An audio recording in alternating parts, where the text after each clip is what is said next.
Okay. It's still perfect. It's perfecto. You're perfect. Oh my God.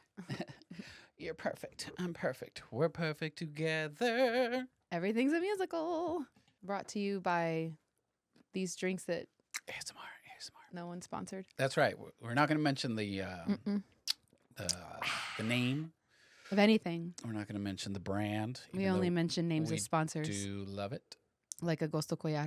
That's right. Mm-hmm. Shout out to Agosto. Who sponsored my wardrobe. You ready? Yeah, why not? Or should it be I neither confirm nor deny? Neither confirm nor deny. Allegedly. Everything on the pod Make is sure allegedly. your vocabulary is well thought out. Hey, it's all good. There we go. All right.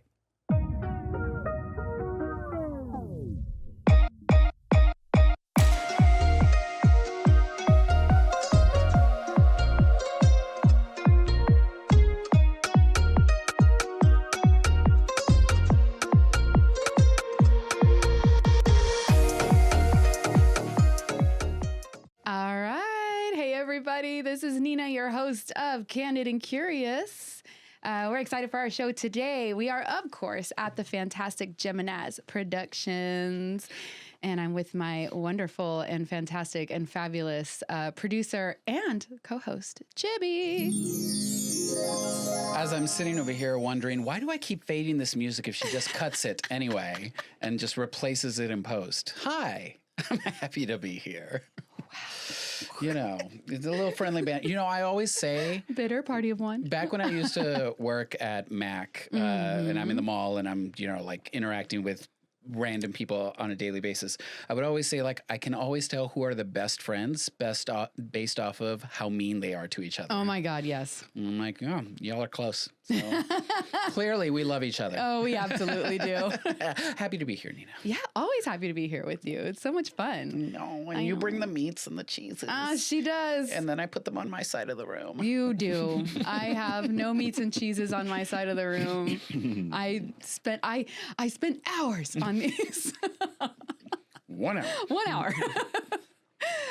No, but I'm so excited for today's guest. So today on Candid and Curious, I'm so excited to welcome someone who has been a cornerstone of the San Antonio photography community for decades. Today's guest is not only a seasoned photographer, but also the founder of Landers Photography School, where he has dedicated his career to teaching and mentoring photographers in both their craft and their business. He has a passion for helping creatives thrive, not just behind the camera, but in building sustainable careers. He's the host of The Portrait Profit Show and has been a true pioneer in adapting his school and teachings to an ever-changing industry, especially during the challenges of the COVID era. So today we'll be diving into his journey as a photographer, the pivots he's made to keep his business thriving, his deep love for teaching, and of course, some hot topics in the photography world, including the rise of AI and what it means for artists and entrepreneurs. Jim, thank you so much for joining us on the show. Thank you for having me, Nina. Jimmy, I'm excited. This is fun. Any opportunity to spend time with Nina. You know, people accept. They will put something else aside. Oh, wow. You know, they've got something on their calendar. They were very excited. And Nina says, can you do this? Or would you like to go with me? You drop it. And you're like, yeah, no. Sure. Mm-hmm. Well, I appreciate that, Jim Landers. Everybody loves Nina. There should be a show Called Everybody Loves Nina? Yeah. Wouldn't that, people would watch it. I think so. They would work their schedule around it. Wow. That's the whole show. Yeah. Bravo. Bravo, anybody? Netflix, anyone? Are you listening? Because now is the time for a reality TV show called Everybody Loves Nina. I'm just saying it might work, Jim. I mean, it might be crazy enough to work. How could it not? Right? I don't know. They could film me making cheese boards all day. There you go. Mm-hmm. Jim, are you ready to get candid today? Let's get candid. Yes, let's get candid. I'm so excited. So you and I have known each other for how many years? How long? It's been a while. At least 10. Yeah, probably, right? Thinking, yeah. Yeah, ish. We'll verify later. You took a class. Allegedly. Allegedly. I think it was 2015 that you took a class with me. It might have been. So 10 years ago. Yeah, that's crazy. You look the same. Well, you look better. maybe Not better than me, better than you then. You said Actually, not better than me. I don't remember what you looked like then. I remember what you look like right now because that's how I don't remember what I had for lunch yesterday. So there you go. Maybe she's right. born with it. Maybe it's MAC Cosmetics and Good Eye Cream. I think it's that. I think it's that. This program is not sponsored by MAC Cosmetics, by the way. We're gonna take them out. Yeah, we're just, Anywho. we can't say those things here. bad words. All right, so I want to start. So, okay, you've had such an interesting career path because you're a photographer, right? That's where you started. Yes. But then you built a whole school, and you had a brick and mortar, and it was on. It was closer to the Dominion. Mm-hmm, but your journey started as a photographer, and that's close to my heart because that's where my journey started as well as a photographer, and then just kind of exploded into a whole bunch of other things. But I feel like your career and where you started to where you are now is just like, it's been such an incredible journey to watch. And I love that I've been able to watch you grow in that way. Cool. He's like, yes, thank you for coming to my show. That happened. So yeah, I don't know if I'm. Sometimes I'm concerned that I'm going to answer a question ahead of time by saying something now. You just go for it. But my interest in photography has been a thing since I was 6. Wow. So I've had this interest for a long time. And a lot of people say, well, is that from a parent or some relative that was interested in photography? And I don't actually recall what that interest started. I mean, I was 6. I don't remember how it started. In fact, I didn't remember I was 6 until my mother told me, it's probably 10, 20 years ago. But she shared with me that was when my initial interest was. And so that's been a long time. Yeah. In fact, I don't know that I want to share it, but why not? I'm 56. You're not 21? And so that means I've had an interest in photography for 50 years. That's awesome. Yeah. I don't know if that's awesome or I think defining my age a little too much. I think it's awesome in the sense that you've been able to really, because photography is one of those art mediums that in the history of art is relatively new. It is. And so like you've been able to see kind of like the evolution of that art form from where it was 50 years ago to That's true. To right now. to what's happening now. Which is wild, the way it has changed and evolved and grown in so many ways. Definitely. Yeah. No kidding. Yeah, because last season we had 2 photographers on. It was the very first episode, and one, Rick Thompson Photography. I don't know if you've met him yet, but he's been in the game almost as long as you Probably have. so, yeah. And then the other photographer, Danny, had been. I actually started before him, so we had like a very large range of knowledge, but it was interesting to hear Rick's perspective because of what he has seen, because he started with film. So yeah, did you start with film? Oh yeah. Yeah. And you had a dark room too, right? Job I photographed was the first job I photographed for profit, as a job was in 1983. I was being born. I know. Did you not hear that his interest in photography started 50 years ago? There was no digital photography 50 years ago. Of course he started in film. Well, you know what? I love it. Let me throw a monkey wrench into that. Digital photography's been around since 1969. Oh. Yeah, Chibi. However, Hi, it was resident only non-photographer in the room. It wasn't something that was commercially available. We couldn't go and get a digital camera. It was just in a research facility. And in 1975 is when Kodak bought that technology and started enhancing it and making it better. And so here's a little note.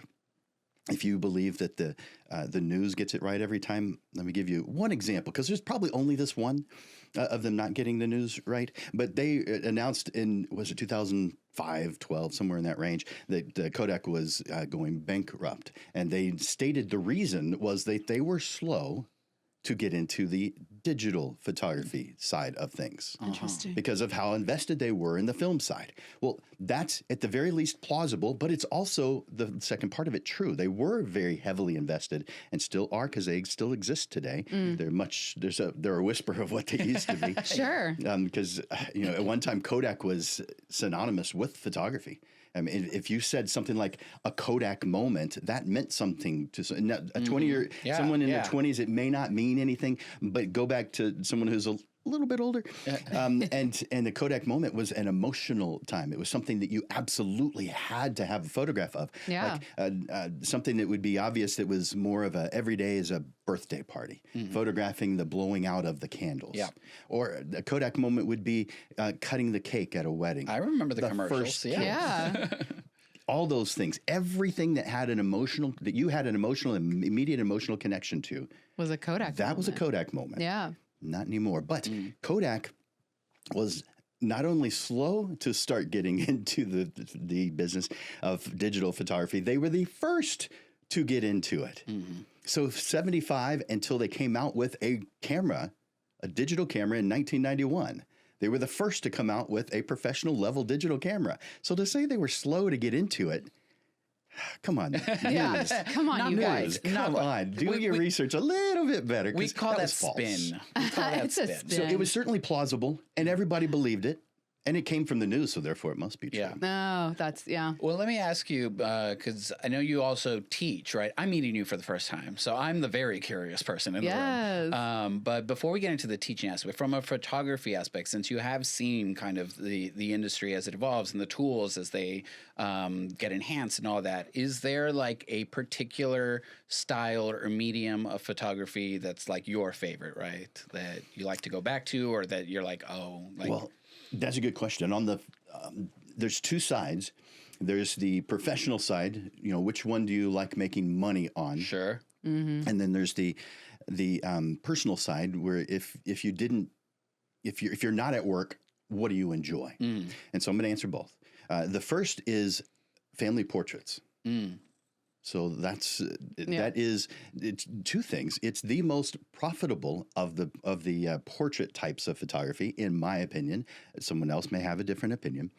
It's the most profitable, but I always found it to be the most enjoyable. Now, there's inherent concerns with it, because no one ever needs a family portrait. That's not someone that they need. They value it. Yeah. Sure. And when it's sitting up on the wall, and when they have guests over, they comment on how beautiful the photograph is. That's a source of pride. Yeah. But no one needs it. So it's an easy one to put off.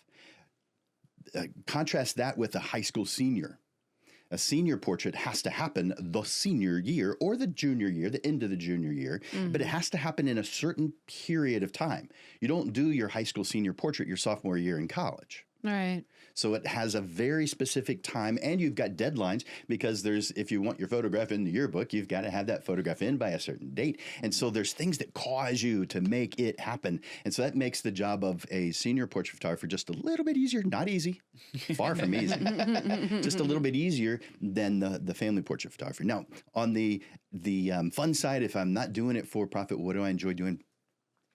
I just whatever it is that catches my attention. So if I'm on a walk or a hike, just whatever in that environment, that landscape, that flower, that insect, that tree, the contrast of the sky with the ground, or some interesting building in the foreground and a sunset. So it's just the things probably that everybody has an interest in. Not everybody photographs, but everybody appreciates. I wouldn't even say that everybody does. You know, I'm thinking of this quote by, God, I forgot what her name is, but she was talking about how, like, they're driving, she's sitting by the window, and she's like, that's a really beautiful tree. And then her husband or whoever was like, Yes. you say that about every tree. And she's like, this motherfucker's got to go. Yeah, I remember that. Yeah. And so what is the name of that actor? I've totally forgot. Yeah. But my point with that being is, like, even since you, like, walked into the room, like, you have a keen eye for detail. Like, you notice everything, I have found out. So I think you definitely catch things that most people will just overlook. That's interesting. I feel like that's true. And then there's agree. things that just slip by that I didn't even notice, that my wife will say something about, like, oh, I have no memory of that. So That's not an eye thing. That's an ear thing. hey, It's an ear It's thing. selective Maybe, hearing, Jim. maybe. Selective hearing. Different sense being utilized there. I love that. That is hysterical. No, as long as I've known you, and you've always done the portraits, because that's what you started. But you were also heavy into weddings. for a time, yeah. Yeah. So I thought the first job I ever photographed in 1983 was a wedding. Okay. By the way, if I'm giving advice, do not ever have your first job As a wedding? as a wedding. Oh my God. And not just as a photographer, That's in not- any industry. That is not the place to start. No. Oh It's my goodness. so intense. It's really intense. I enjoy This is why them, you can though. charge more. No, for sure. I like them though. I don't know what it is. I loved photographing Yeah. weddings, and I would still be doing them probably if it wasn't for the fact that they were very time consuming. Yes. So this was, when I was doing it was pre AI culling and editing, Mm-hmm. and so the amount of time that I would spend in the post production process It's a would be long time. huge. Yeah. I mean, it'd be 20, 30 hours at minimum per event, per wedding.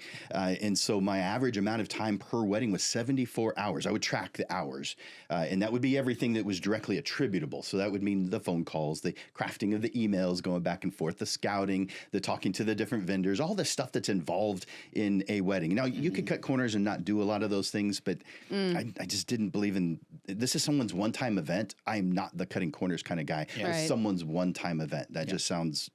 Terrible. It sounds now. Your understanding of what cutting corners is also determined on how much you know so far. So when you first start off, you don't know everything you're going to know in 5 or 10 years. Right. And so are you cutting corners? By definition, if you're yes, because the cutting of the corners is by industry standard, not by personal. But are you cutting corners is in your mind? You feel Intentionally. like you're doing everything because your level of knowledge is this right now. Right. It expands into something more, but based on your level of knowledge right now, you are doing everything. You feel like you're not cutting corners, but. Man, there's so many examples of that. But as you grow, you realize the more you know. And if photography is one of those things, you'll never know it all. So if you're not taking classes regularly, you are not only doing a disservice to yourself, you're doing a disservice to your clients. Yeah. Yeah. Because if you were, let's say there was a job that was studying photography, not all the technology stuff, take the technology out, just the understanding of photography, the way it was 50 years ago. If you were to just study photography as a career, 8 hours a day for your entire career, you would still not learn everything there is to know. There's that much available. And then when you pile on all the technology and the new AI stuff that's right here now and right around the corner. Yeah. It's a lot. Yeah. So therefore, it is a continuing education kind of a thing. And for those who aren't continuing their education, they are doing themselves and their clients a disservice, even though they don't feel that way. Well, you're kind of writing our segues for us. So speaking of the education, That's right. And the expansion of knowledge, you then went into creating the Landers Photography School. What was from being a photographer to then being a teacher or school runner, right? Like what was the spark that drove that? I'm glad you asked that. So this happened in 1997. A woman named Chris Hampton, who was in the field of marketing. I think she worked for Anderson. It doesn't matter. She was field of marketing, but she would hire a photographer. So she wasn't a photographer necessarily herself. She would hire photographers. And she reached out to me saying, can you teach me photography? And my thought is, so in 97, I got my degree in photography in 1991, and that's when I went full-time. Was as soon as I graduated, I became a full-time photographer. I was just part-time before. But in 1991, I became the full-time photographer. And so in 1997, I'm only 6 years in. I'm a baby. I'm just getting started. He's just a baby. I just, I don't know anything yet. I mean, I know a good amount. I'm confident enough to go out and photograph jobs. I've been doing it for now 6 years, but I didn't feel like I was good enough to teach it to someone else. Right. I mean, sure, I have a degree. Sure, I've got some good things. I've got some things to be proud of, and there were a lot of things right around the corner that I didn't know were about to happen at that point. But she came up to me and asked, "Can you teach me a class in photography?" My mind went to me. There are so many others out there. The people I'm looking up to. I'm here at the bottom looking up at the guys on the pedestal. And by the way, guys to me is not male or female. It's humans. Yeah. So I'm looking at all these guys who are up on the pedestals. I want to be like them. And she's coming to me. Why? I'm the low guy on the totem pole. Why would you come to me? And now that's what I'm thinking. I didn't say that. Sure.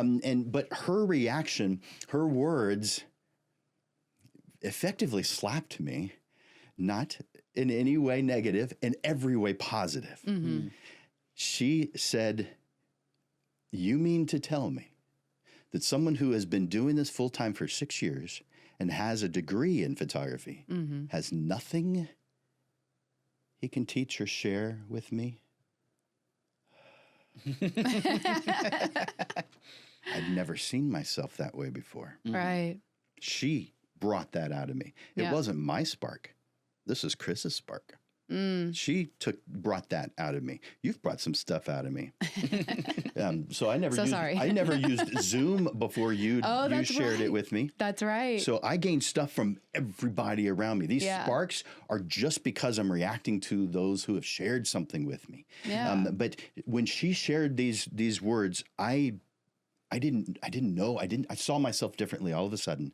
Like, yeah, I absolutely have something I can share. And so I wrote my first Photo 101 in 97, taught it to one student, and you could say the rest is history, but it wasn't quite as simple as that. But for the first many years, I only did private one-on-one sessions. I didn't really take the teaching side real seriously. That didn't happen until 2005 to 2009 when it became really serious. Right. And so it took me 8-10 years to get serious about the teaching side. And by 2009, it was a thing. So in 2003, I opened up your school. I opened up the school, but it was still the photography side. So I had the school beginning in 2003, but I didn't get serious about it for another couple of years. And then it got to the point where I was doing as many as 3 classes a day by 2009. How many times a week were you doing 3 classes a day? Every day. Wow. That's a lot of classes. Now, that's awesome. I say up to. Not always. So I still did photography. So therefore, I had, if I didn't have a photography job scheduled or something I needed to do related to photography, then that space was available to teach a class. Right. And so when I say up to 3, don't think I'm doing 15 classes a week, because I didn't do 15 classes a week. No, but that's still quite a bit. And so you started with the teaching of photography class. But you also taught, because I took a business class from you. When did the business part start kind of feeding into that was the key to put me into this is serious. And so that was 2008, 2009. The first time I wrote a business side class was in 2008. I didn't present it until maybe the end of 2008, but got serious about it in 2009. And so that's when I got real serious about it. Now, the class that you took, I believe, was E3. Yes. That came 1 year before you took it. And describe what E3 is. So E3 is a nickname for the class. The class is actually called Price List and Sales System.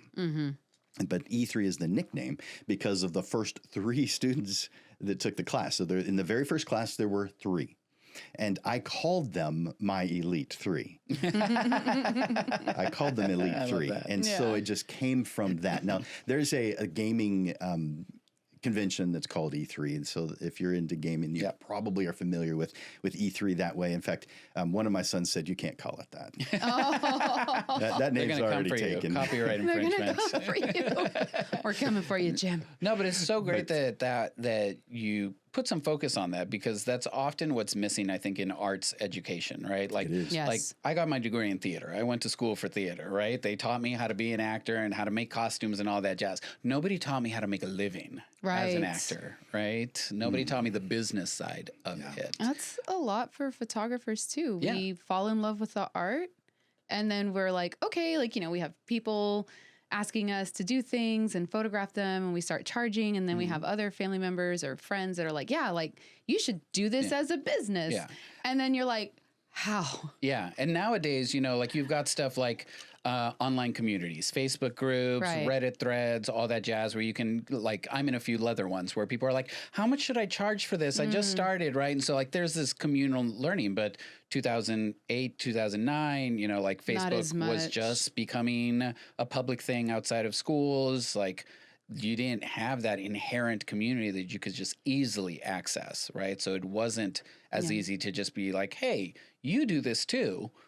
How did you do that, right? So I think the service that you were offering was invaluable, You're right. Yeah. I mean, that's basically how it happened. That was so. Something that I often hear photographers say is, I wish I had someone who would mentor me, or someone who would answer my questions, or someone who would help me in some way when I wish I had that when I was going through this. Well, the truth is, it's there. You just it didn't cross your mind to look for it or how to look for it, but it's always been there. Photographers are a helpful group of people. You have to ask because they're busy. Yeah. They're doing stuff. They've got clients that are expecting, so they're not going and, do you need help? Do you need help? No, they don't have time for that kind of thing. Right. But if you ask them, they will help. Now, will all of them? No. No. And it's not because I was like, no, they won't. No shade. Some people think it's because they're gatekeeping. I don't believe that. There are some, Jim, that will. There may be, and maybe I have just this, overly optimistic, positive attitude, but I get that from you. In my opinion, thanks. In my opinion, they're not gatekeeping. And if they are gatekeeping, it's not for the reason you think it is. It's for an internal one. Because they're afraid that you're going to find something out about them that makes them less than the pedestal you've put them on. So they're afraid that you're going to discover they're not the person you think they are. They don't know everything. They've stumbled onto some of those successes and they wouldn't be able to explain it to you. Sure. And so they don't want to be found out that they're a fraud. That imposter syndrome. It's the imposter syndrome, They are yes. not a fraud. It is the imposter syndrome. Absolutely. I think gatekeeping comes from imposter syndrome, not because they're trying to hold back money and you don't get any, it's all mine. Right. I don't believe that. But you felt the exact opposite. Where does that generous nature come from? That's interesting. Both my parents are very generous and nice, maybe too nice. And I've been told I'm too nice. And my wife wonders, why do you give so much stuff away for free?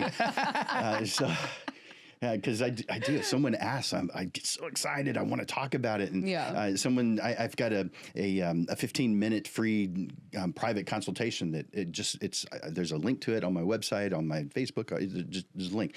And you go to that link, you go to my calendar, and you take my time. Yeah. For free. That's what's happening. Time for free. And I'm more than happy to do that. But I can't do 15 minutes. There's no way I can. It turns that is a lie right off the bat. Because I get too excited, too energized. They share something like, oh, I got to let you know about this. Yeah. And they share something else. Oh, you got to know about this. And so 15 minutes turns into like 30, an hour. An hour. Yeah. And just a couple of days ago, 2 hours. Wow. For a 15-minute appointment. That's a long time. That's a little ridiculous. And my wife's not wrong. She's right. But I can't help myself. It's too exciting. I want to help. I want to share. And if I think that they are receiving it. Now, if I think they're rolling their eyes and not having a good time, that changes things. Yeah. But if I think they're receiving this and they're like taking notes and they're going to actually employ these tools that I'm sharing, these ideas, these thoughts, they're going to move forward with this and there's some potential there. That energizes me. We all have, as creatives, we have a creative energy tank. And when it's on its high, we're doing good work. We are moving. We're focused. The other things in life that would otherwise get us down or bother us or take up our time, it's gone. It doesn't exist in our world during that time of incredible focus. But when our energy tank starts dropping, and if it ever gets to empty, we are not the same person that we were when we were the creative person. Everything about us is less than optimal by far. And not just certain areas, but we have to consciously, purposefully do things that increase the level in our creative energy tank. We have to put those things in our path because they don't just happen. We can't sit back and hope that these things happen. That we get this certain thing because that will raise my energy level. We have to put those things in our path, and we have to identify those things that don't help us in our path. And so we have to identify not the difference between good and bad. That's a waste of time. In fact, I would say the good things are part of the bad category unless they're planned. We have to go a step further and define the difference between good versus right. And the only way to know the difference between good and right is to define where we're going. So let's say that let's give an example that we're not We don't know where we're going. We haven't defined that yet. This would be like you've just gotten the keys to a car. Maybe it was a birthday gift, but however you obtained it doesn't matter as far as the story is concerned. You just got the keys to your first car. All the roads are good. All of them. But if you define you're going to visit a friend in Houston for dinner, how many roads are right? Mm-hmm. Right. Now we're down to 2, I-90 and I-10 if you're living in San Antonio. So we have eliminated a bunch of good things. Right. Because we don't have enough time in this life to do all the good things. Mm-hmm. There's too many good things. So therefore, we've got to identify what right is. And the only way to do that is define where we're going, when we're going, or define our why. Those things will help narrow all the good things so that the right things just become obvious. Mm. Now, what happens if you just love stopping at Buc-ee's on the way to Houston? Stop talking about me like I'm not here. So what do? That's a good thing. If you like Buc-ee's, that's a good thing. It may not be the right thing if you haven't given yourself enough time. So what do? If you've got a plan, you plan that into it makes it right when you plan it. Mm-hmm. So it's only in the good category. Good things are in the bad category, but you can elevate them into the right category simply by planning. How you feel about that? I feel like, did you get your master's in education? I know, right? Like, yeah, you have a very natural way of conveying complex ideas in simple ways. Like it didn't seem like this was something of a stretch to explain, or just the way that you kind of like very conversationally explained it, right? Because yes, everyone has knowledge, right? Like you were talking about, you had 6 years of on-the-job knowledge. You had your degree, right? People have knowledge. Not everyone can convey that knowledge in a way that is well received, right? And you seem to have a knack for that quite naturally. Well, teaching is a gift. It really is. And I feel like you've always had that. My mother's a retired teacher. Okay. My stepfather is still teaching, and he just turned 80. Wow. He's teaching at UTSA. That's awesome. I love that. Go for it. He's I don't know if he'd appreciate me saying his age or not, but he still loves it, and his students love him. Yeah. Yeah, no, there's something. I mean, not everybody's meant to be a teacher, but yeah. So I kind of wanted to just touch on something about what you said about the path, right? Because I think when we begin photography, like you said, everything is good. We're just like, I'll do this shoot, I'll do that shoot, I'll do this, I'll do that. And I think though, like creativity is a muscle, in my opinion, and you have to keep training the muscle, right? So I think that's kind of part of the journey is you have to keep doing stuff to be creative. And I think once you kind of start doing all the things, you can then narrow it down. Yes. And I think that's where the path starts to come through. Because I feel like when you're first starting in photography, you're like a puppy. You're just like, everything is amazing. New and exciting. Yes. Yes. And you're shooting all the things. And then you figure out, I don't really like landscapes as much as I like pet photography or portrait photography. So then that's when that narrowing starts to happen. And then I think you can really start to get your path and what's good and what's right and your destination. Because I know that happened to me. It's me. I did that. What's interesting is the path has nothing to do with photography. Nothing. Yeah. That's just a tool to help you get to what you want in life. Yeah. And so what you're defining is the what you want out of this life. And so it's defining your ideal life. And so if you could, there was a show, 60s, 70s, I remember seeing it as reruns, so not that old, called I Dream of Jeannie. Oh, God, yes. And so Jeannie would just blink her eyes, and whatever she was thinking, whatever she wanted would just be. Yeah. I wish that was real life. If we could do that in an alternate universe, if you could do that, just blink your eyes and you have exactly what it is that you want in life. Most of us would have a hard time defining what that is because I haven't thought about it. We're thinking, well, that's too pie in the sky. That's, I'll never have that. So why bother even thinking about that? Well, I challenge you to think that way.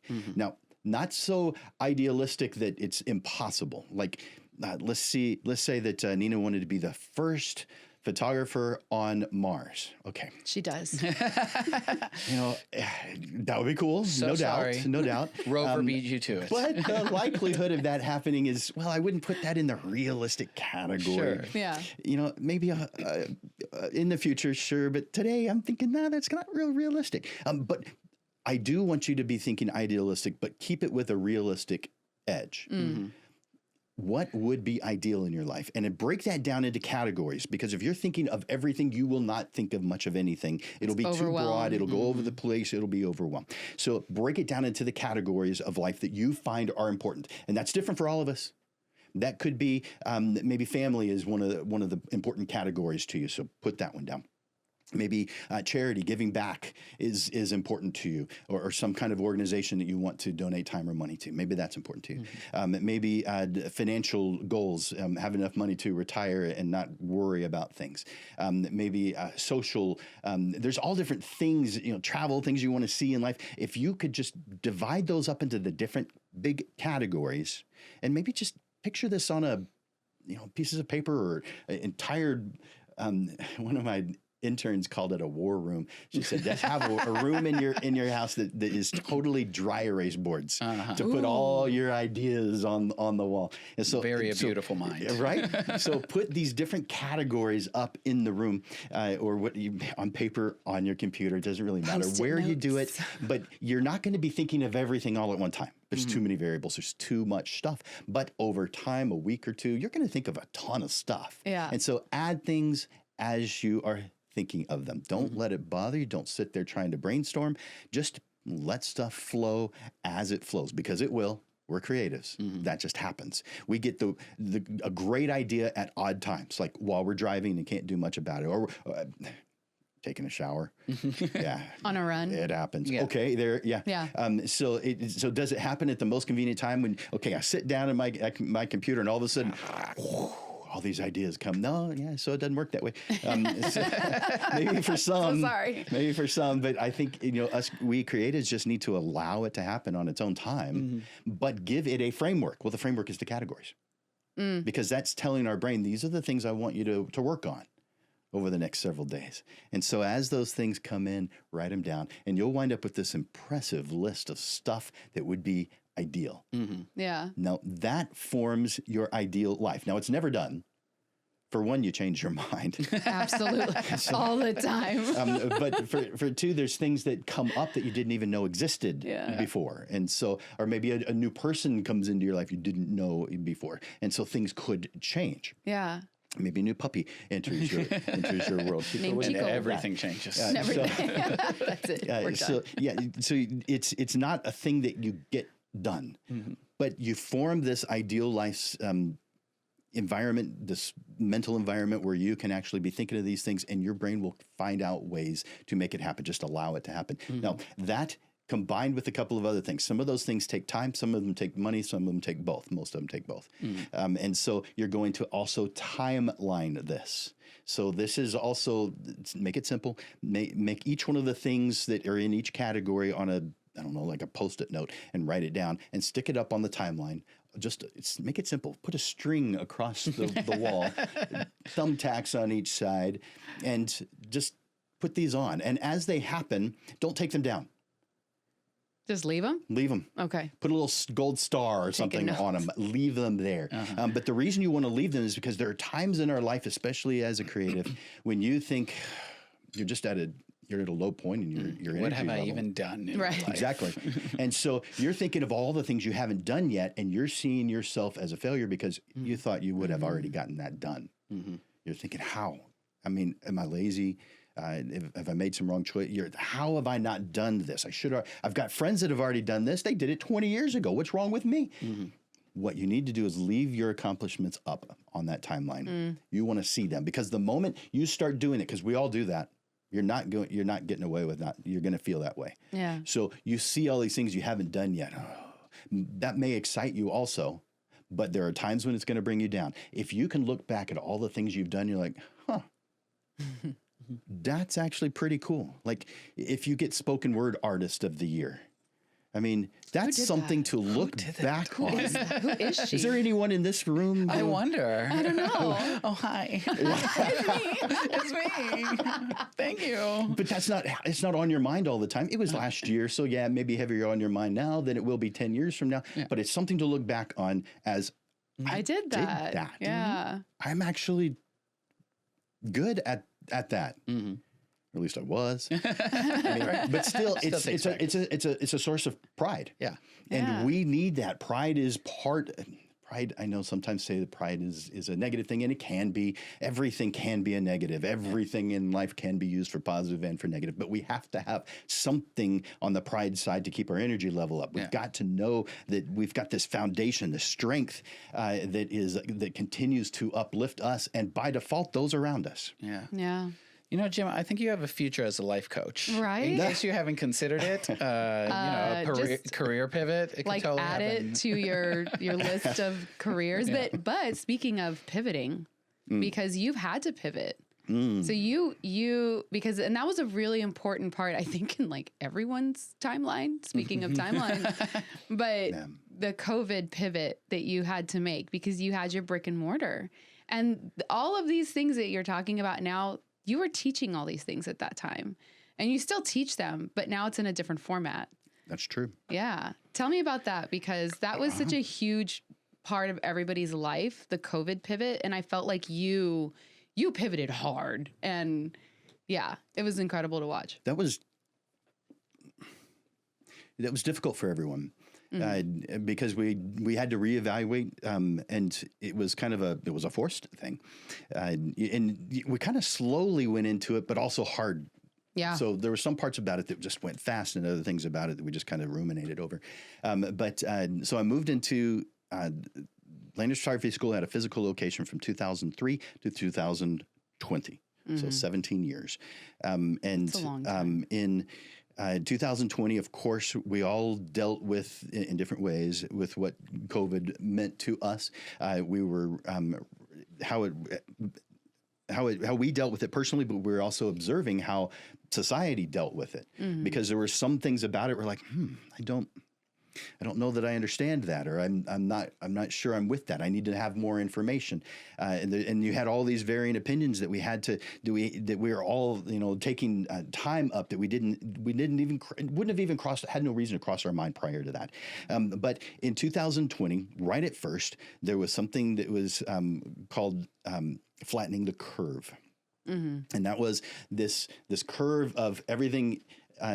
Is going up in number of people that have crossed paths with COVID is going up. So if we isolate, not go to work, not go anywhere, stay home, then we can flatten that curve. Right. Well, we're told to listen to the science. That made sense. It was plausible. And so we all stayed home for a couple of weeks.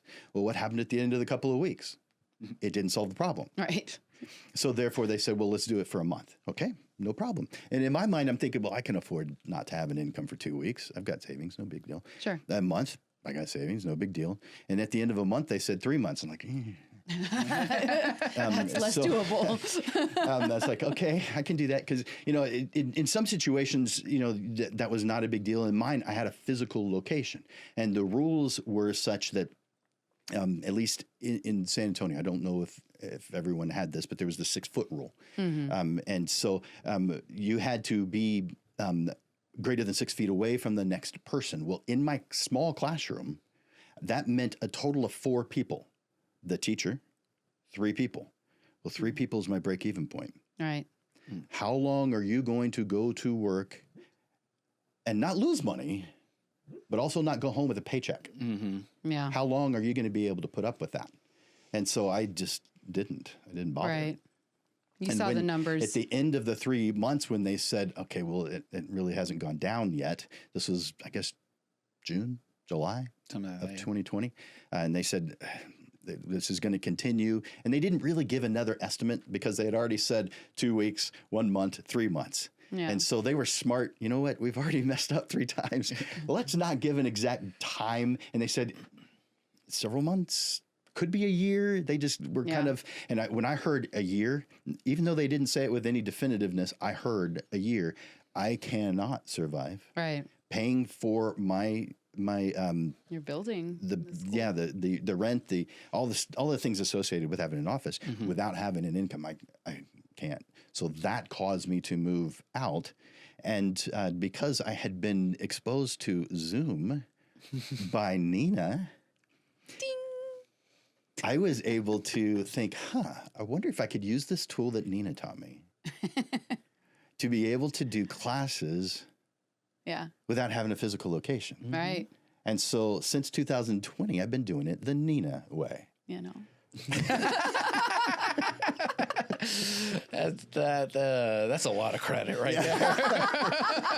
So much credit. Much credit. The COVID way. The COVID way, really. Yeah. No, that was. So that's what happened. And you're still doing that. And then now your Portrait Profits is an online show. And now, but you still do the photo walks. So I've got partnerships with a handful of different businesses, but I'll mention two: Digital Pro Lab and Camera Exchange. And so Camera Exchange has a... They're not sponsoring this. It's okay, but we do love them. They have a studio in the back. And so they do. They have classes, and the goal is, the reason they have classes is a marketing goal, which is just plain smart, because that brings people into the store, and some percentage are going to buy something while they're there. Heck yeah! I mean, they're there. Yeah, they're not there all the time. They're there. Might as well at least look around and be teased a little bit. Buy something you don't need, like a new tripod. Exactly. Hi, it's me. I did it. I don't know what percentage, but I know it's valuable to them. And so I started teaching the classes there. So I still do teach physical classes, plus the photo walks, plus Photo 101, where we do what I call field trip style, where instead of, in a classroom, and a classroom's great. In fact, it's the best place to learn right at first. But if you don't apply the things that you learned in a classroom, you've wasted your time. You have to apply those things, and relatively soon, like same day is best, but maybe the next day within a week. Because within 2 weeks, you've probably lost 80% of what you thought. Oh yeah, I got this. Right. And so we actually need to put it into practice. So that's what my Photo 101 field trip style is all about. Is we have it's 4 2-hour sessions, and we go to each session's at a different location. And the location is geared towards that subject matter. And I'll give you one example, because I don't want to give you all of them. We have lots of other things we're probably going to want to talk about. So I'll give you one example. The shutter speed class. Now, shutter speed on the surface is something pretty much everyone has some level of understanding of. It's not foreign. The extent to which someone could learn it, okay, maybe that is. But the bottom line is it's just a period of time that light's able to come in and hit the image sensor, or film, if you're using film, just that period of time. And it's usually a pretty short period of time. It could be a longer period of time if you want to collect more light or collect more time. Because you can collect more time in a photograph also, not just light. But the place we go for that is Bass Pro Shop. Okay. Now, why would we go there? Well, outside the building, not inside the building, outside the building are 5 waterfalls. And yes, they are man-made, but they are the most natural-looking man-made waterfalls that I have ever seen.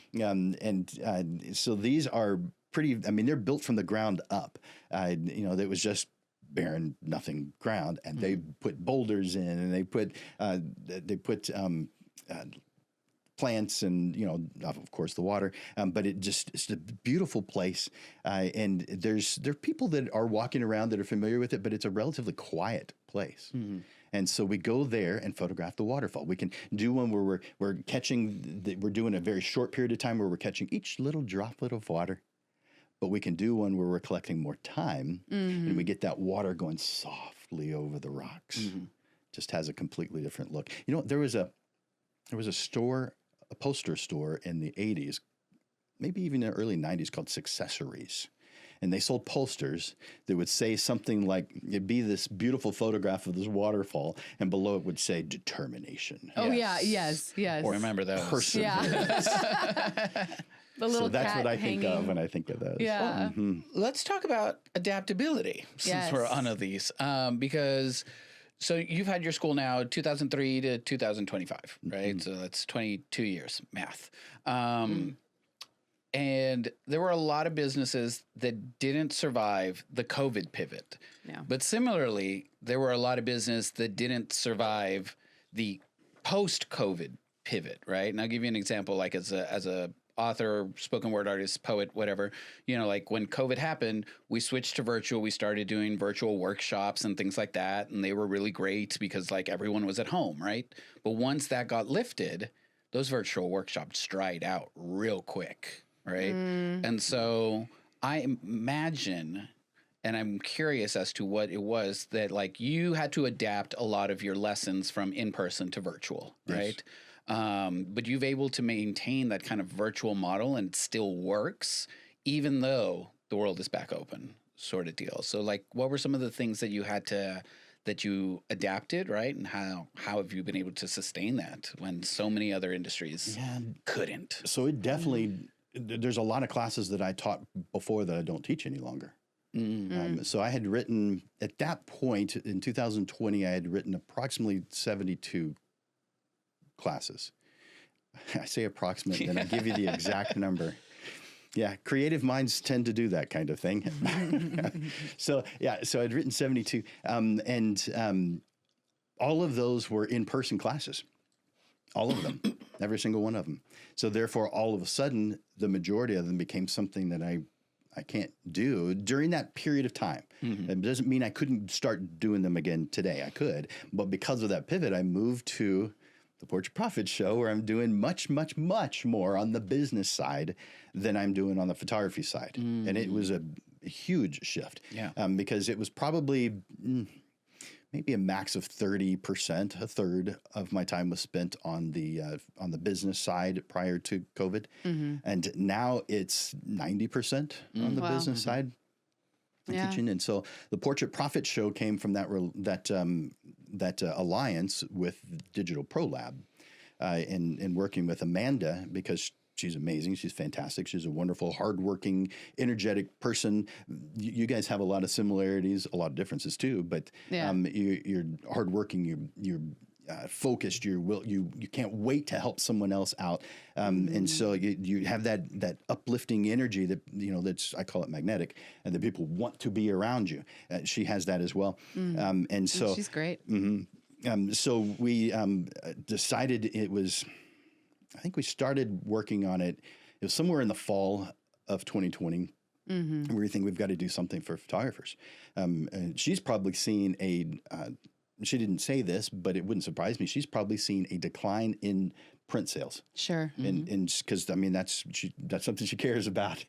She needs, that lab has to have that continuous source supply. of revenue. Otherwise, those employees don't get paid. And she would definitely give herself nothing and make sure that her employees get paid. She's that kind of person. But still, she's just working hard to find lots of different ways. And this is one of the many things that she would be involved with at that point in time.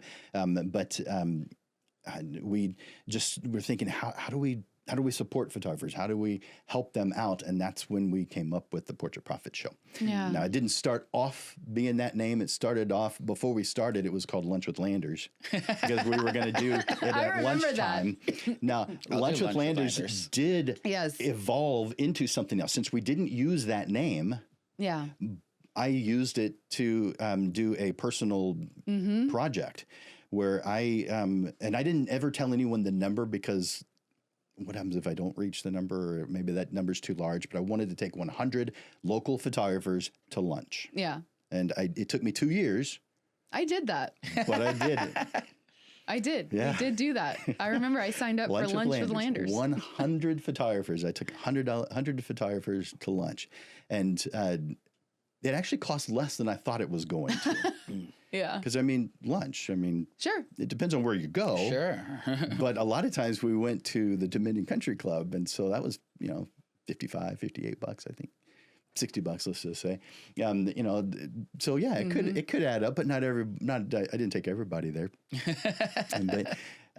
So that was something that evolved from that. That was totally what was going on was totally me. The name came from that when we were trying to name the Portrait Prophet Show. And so that it evolved from that. But the Portrait Prophet Show is about the business side only. We don't talk about photography at all. As far as shutter speeds, f-stops, lenses, cameras, we don't talk about any of that. There's no unboxings. There's no how-tos. There's no discussion on which is better, Nikon, Sony, Canon. There's no discussion about that kind of stuff. It's how can we make photographers profitable? How can we make this their career? Right. And we don't charge anything. We've never charged anything for the show. Yeah, that show is free. It's totally free. I invest about 12 hours a week in it. And so it's total, donation on my part. And I do bring in speakers every once in a while. I bring in panelists every once in a while. I interview people. The show tomorrow is an interview. Her name's Miracle Brown. How do you like that name, Miracle? I like that name. Yeah. On her Facebook profile, it says Mira. And so I didn't actually realize her name was Miracle. Miracle, yeah. That's who I'm interviewing tomorrow. But the show is Mondays at noon. And we're at episode number 230 something. That's a lot of episodes. Yeah, that's amazing. Yeah.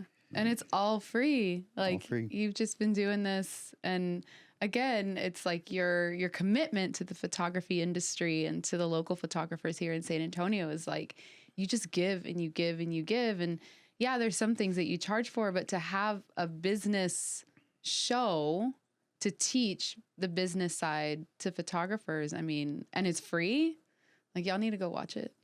It's really cool. And I really like that you have panelists as well. Like you'll have like a whole panel of people sometimes. So once a month, the second Monday of each month, we actually moved the show from noon to 6:30 in the evening because I have found it's easier to get, and all my shows are live. Oh, okay. Every single one is live. And so that does, every once in a while there's a problem. A panelist can't show up. Technical difficulty. I ran a live show for a while, I know. Dad's late from work and mom's the panelist, and so she's got 2 kids that she's holding. Yep. And, I don't consider that a problem. I consider that real life, but she considers that a problem. Sure. She's probably very upset with the late husband. The late husband. Yeah, I could have said that better.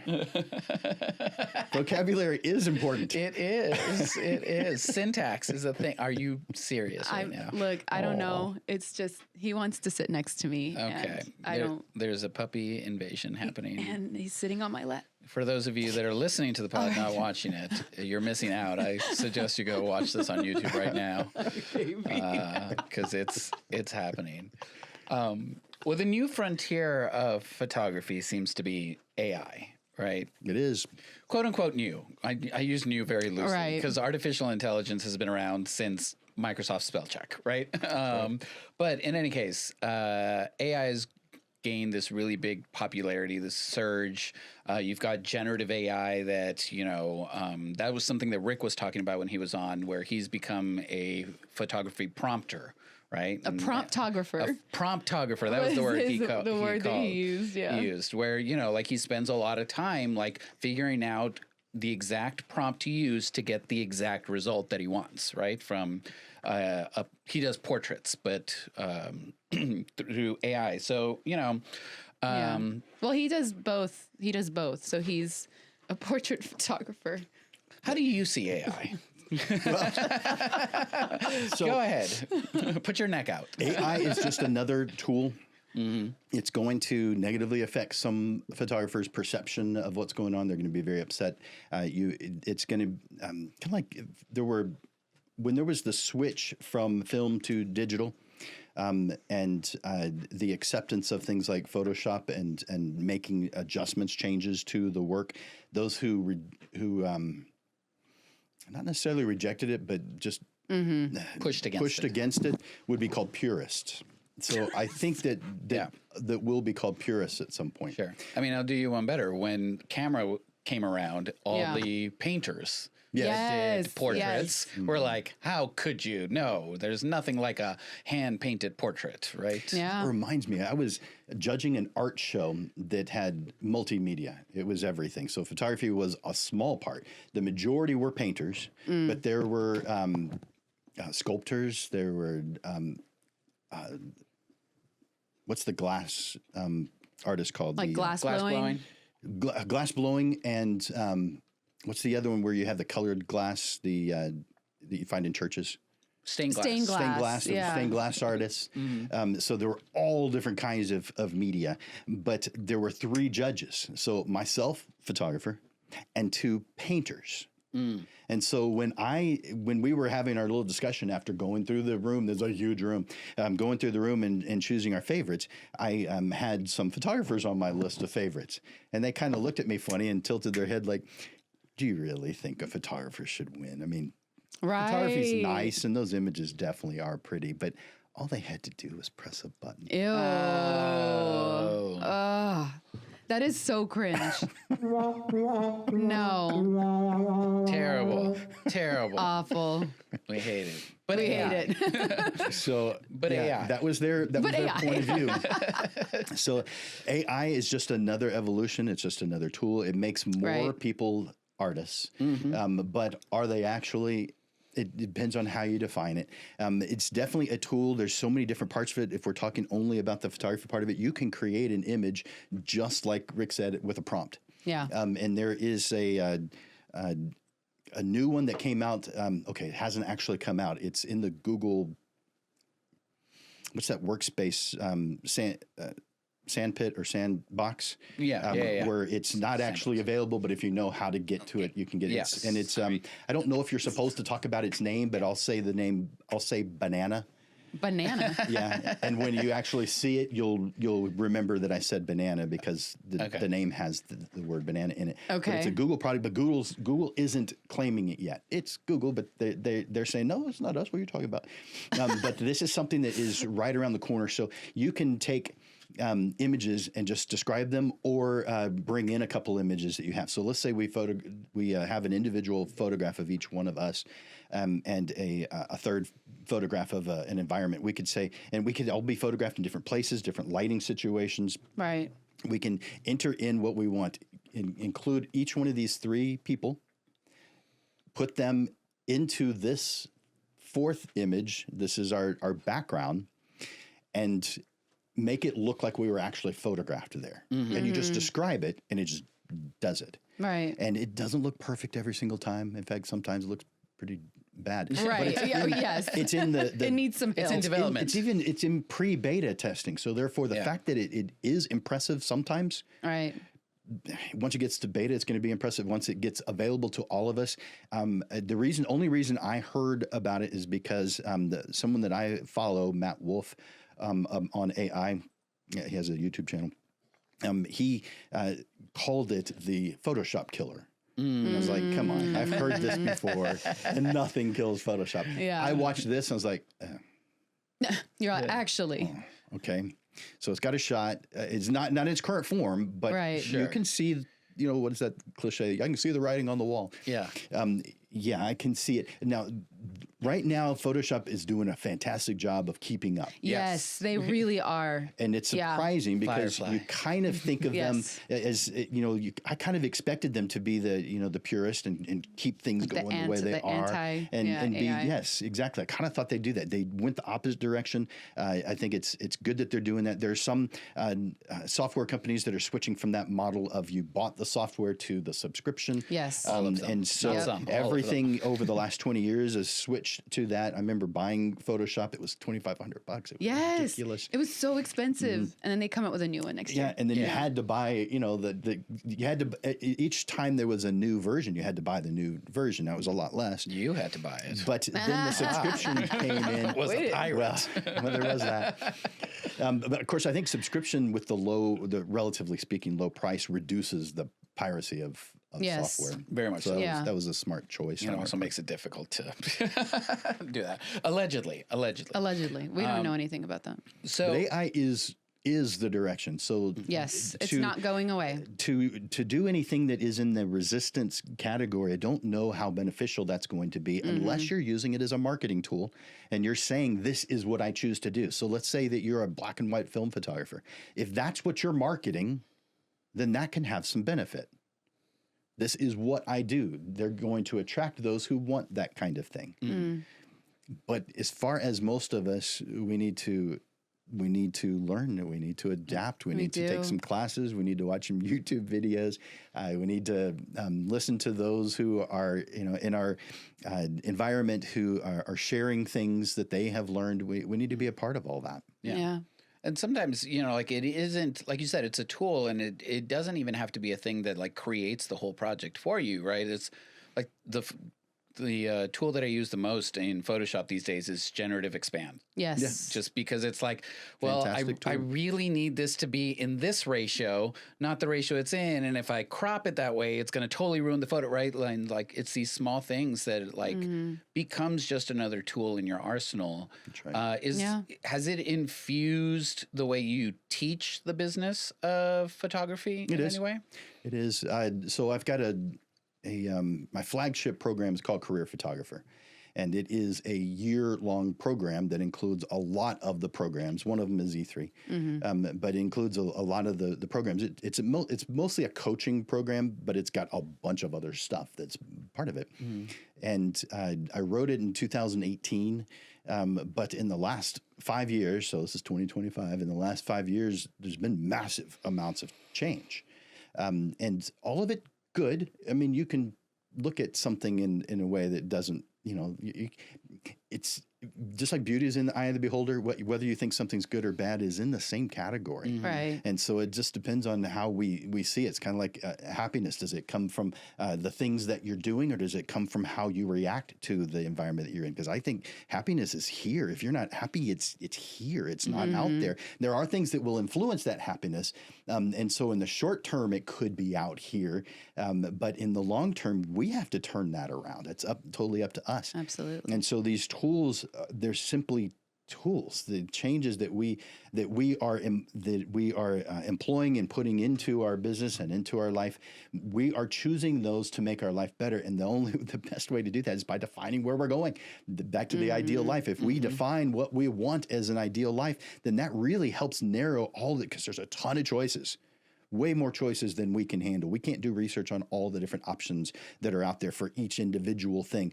Marketing your business, your website, your social media, all these different things. There's too many variables, There's too many things to you're going to be overwhelmed just in the research. So we can't do that. But what we can do is narrow down the choices. And so we have fewer things. Even still, it's going to be a lot of things to look at though. Now, you and I were having a conversation the other day, and we were talking about this with AI and how you teach other photographers to use it. And you mentioned something like, culling.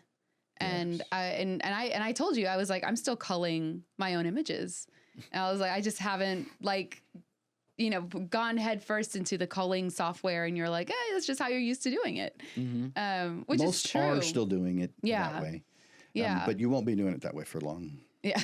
Well, it takes a long time, to your point, which you mentioned. It's huge. It's generally speaking, a 2-to-1 ratio as far as how much time did you spend photographing. So say you spent an hour photographing, culling usually takes about 2 hours. And so 2-to-1 ratio. And that doesn't even include your, what I call artwork, retouching. Right. That doesn't even include that, generally speaking. It depends on the type of work that you're doing. It actually could. Sure. Some event work, you're not going to spend a whole lot of time going through everything. But portrait work, totally different thing. Oh yeah. You are going to spend time, and you are going to be or that pimple that's here, that flyaway hair, that wild eyebrow, or even like just the placement of certain things. I mean, you always see you're those. Going to make some changes. Yeah, those memes online where it's like they're going 1, 2, 1, 2, and it's just like the foot is moving like a half inch. That's me. Now, with the culling, I definitely recommend that photographers choose an AI program to help them out with that. And there's AI culling and AI editing. There's both things, and you can buy them with one program. But with the culling part of it, especially if you're an event photographer, like a wedding photographer, you're going to come up with hundreds, if not thousands, of images for one single job. And so if it's a 10-to-1 ratio and you spent 10 hours, Right. You're going to be spending a huge amount of time at your computer going through just doing culling, where you could have an AI program do that in under an hour, and you got to go have a sandwich during that time. Right. You didn't even sit there for that entire hour. Yeah. And so there's a ton of them out there. The one I recommend is Filter Pixel. There's a ton of them out there. They're all good. Every one of them is good. But the 10 that I studied, all of them, it was hard to choose, actually, my favorite, because they were all really good. But Filter Pixel checked every single box. And in those that were close, it edged out in every category. And so it just made it there was one category it didn't, but it doesn't matter because it's a minor thing. Sure. And it wasn't one of those. It's not a deal breaker. It wasn't a deal breaker. Yeah. So small. But it was fantastic. It did all those things, and it cuts that time from 10, 20 hours to 1 hour or less. And I don't even have to be active during that 1 hour. I just set it and forget it. Now, you may think, well, I want to be able to control that. How would a computer know, an algorithm know what I think is best for my photographs? Well, it doesn't. You have to train it. Yeah. But it's easy to train because you have done work before. Right. And so you upload 3,000 images that you've already gone through, you've already done, so it can learn your style. How much work did that take? None. You just told it which folder or folders to pull from. That's it. Yeah. And then it learns your style. It may take a day to learn your style. And now it is you. And it continues to learn. It doesn't stop learning, at least the Filter Pixel. I don't know about the others. But the Filter Pixel continues to learn your style because it's not deleting anything. You may think, well, I don't want it to do that because it might pick the wrong one. How? Because you still go through the ones that are the favorites. You're like, yeah, that's good. Yeah, that's good. You're still going through them because you care. You're not going to just blindly take. After a little while, you're actually going to blindly because you're going to realize how good it is. But at first, you're going to go through them, make sure. Yep. Oh, I like that one. Do I like that one? Let me see what. Oh, yeah, I see why it chose that one. And you just keep on going through, and you realize it's pretty good. But in those certain times when it didn't choose the right one, you choose the right one, and it learns what about it notices that it can see the difference, and so it learns this is that individual's preference. So it continues to learn because you're doing that. Right. So it just keeps getting better, and it's because of the time situation. It's worth it. Yeah. It's worth it. I don't cull. I'm an anti-culler. Really? I actually had no idea what you were talking about, but context clues has now made it clear as to what that means. So culling is where, to your point, you take 1,000 photos at an event and you go through every single one of them and just. You're not going to show them all. No, you're not. You Someone can't. walked in front of your image. Right. You're going to There were two kick images. That One out. was when someone was blinking. You're not going to show them I guess all. for me, because primarily even like before COVID, I was a dance photographer. I still do dance photography. And because as dancers, we are so meticulous and particular about a finger, the way your foot is presenting in that photo. If you're all the way over on your box, if you're a ballerina, like there are very, very specific things. And I think that would be my only hesitation in using it for that. Cause it's like, sure, it could learn, but you have no idea how picky we are. It is. You teach it. Yeah. You teach it. And you have a teacher right here. Yes. Well, well, Jim, I don't know if Nina told you, but we close every episode with a series of rapid fire. Speed round. She mentioned it. Rapid fire. She did. Every episode except mine. My bad. No, there were a couple other ones we didn't. So are you ready to get into some speed round? I am open and willing. Okay. All right. I'll kick us off since you already answered this question for us. Ew. Canon, Nikon, or Sony? Nikon. It's pronounced Nikon. I like all of them. They are all good. There's not enough of a difference anymore. But I have been using Nikon since the early 90s. Yeah. I have no opinion on that whatsoever. I'm a Sony Was that user, supposed to be a one-word answer? No, not at all. Okay. We say speed, but there's actually no speed involved. Right. There's no speed whatsoever. All right. Sunrise or sunset shoots? Sunrise, although I'm much more likely to do a sunset. Okay. Yeah, because of the time. Mm-hmm. Editing in silence or with music on? Yes. Yes. So silence usually, but I think it's more of my wife likes to have the TV on all the time. Mm-hmm. I don't like having it on all the time. I'd much rather have music Yeah. on. But so normally it's silence. Okay. Okay. Dream photography destination.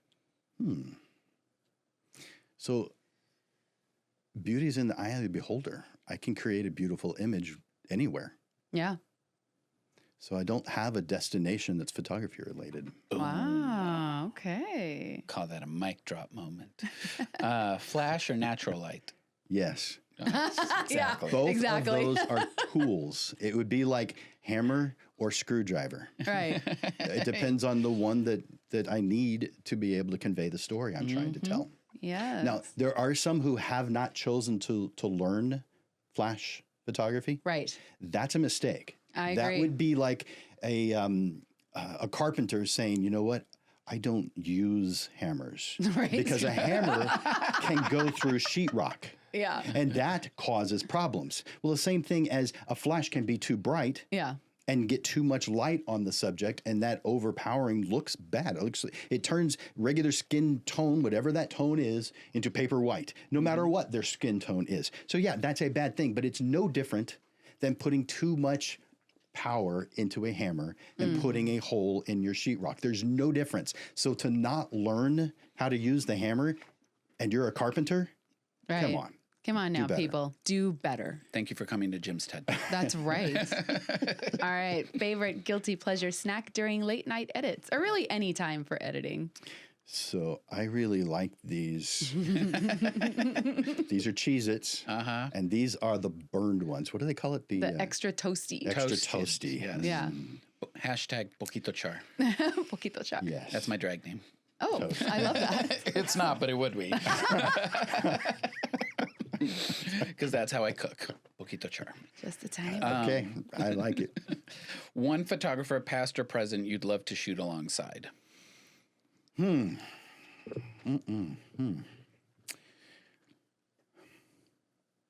Maybe Avedon? Fashion photography.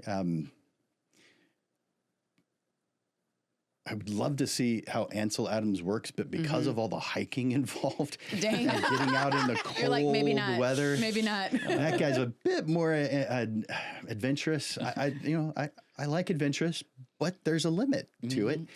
So yeah, there's two. Okay. Okay. I love it. First word that comes to mind when I say AI. It's a tool. Nice. Portraits, landscapes, or candids if you could only shoot one forever. Portraits. Yeah. I knew you were going to say that. And we discussed it earlier. Oh, really? We knew. No, we discussed it on the pod. You mentioned, like you love doing You're- portraits. Yeah. Yeah. All right. One word your students would use to describe you. You know what? It's two. And I didn't discover this until about, maybe 6 years ago, maybe 7. They called me photography dad. Really? So it was, It tracks. or now it would never be in front of me. They would be like, yeah, I was talking to someone and I said your name. They're like, oh yeah, he's the grandfather of photography. Okay, coming back to that, I've heard father of photography, photography dad, Yeah. and I've heard grandfather of photography, and so I have just one request. I like it all. It makes me feel good, but I resonate better with dad Yeah. than granddad Not or so much grandfather grandfather. of photography. So thank you for saying that. But if my opinion could influence you at all, photography dad. Yeah, We like that. I lean towards that. Photo dad. More Yeah. than grandfather. I would say energetic. Would be my word for you because I've been one of your students. When I am talking about Yeah. photography, the business side of photography, maybe even more so. Yeah, for sure. Oh, totally. But I'm kind of like my husky Sprints. because, man, that energy level goes. And in fact, Robin used to come down in the office. Robin would come down the hall and say, "Why are you yelling at them?" I just got excited. Why are you screaming? But like my husky, he gets excited. He has fun. He's got tons of energy. So when he's energetic, man, he's wow. But there's also the more times than not where he's just calm and quiet, not bothering anybody. Yeah. I would use sage-like. Yeah, totally. Awesome. Jim, we've had so much fun with you on the show with all of your... I've had so much fun. Good. With all your wisdom and everything that you give to our community is incredible. And I feel like as one of your students, you give so much and we learn so much, and we really appreciate you for all that you do for us. It's awesome. Yeah. Thank you. Yeah. If people want to find out more about you, your school, or things like that, where can they find it? I'm assuming the Instagram handle is @photodad.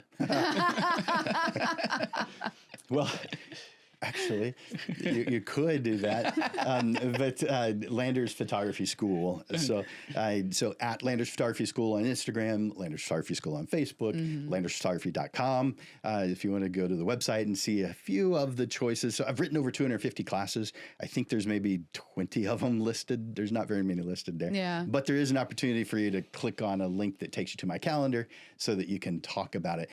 All right. Well, Jim, thank you for being on the show. Thank you, Nina, for having me on the show. Of course. We had a fun time.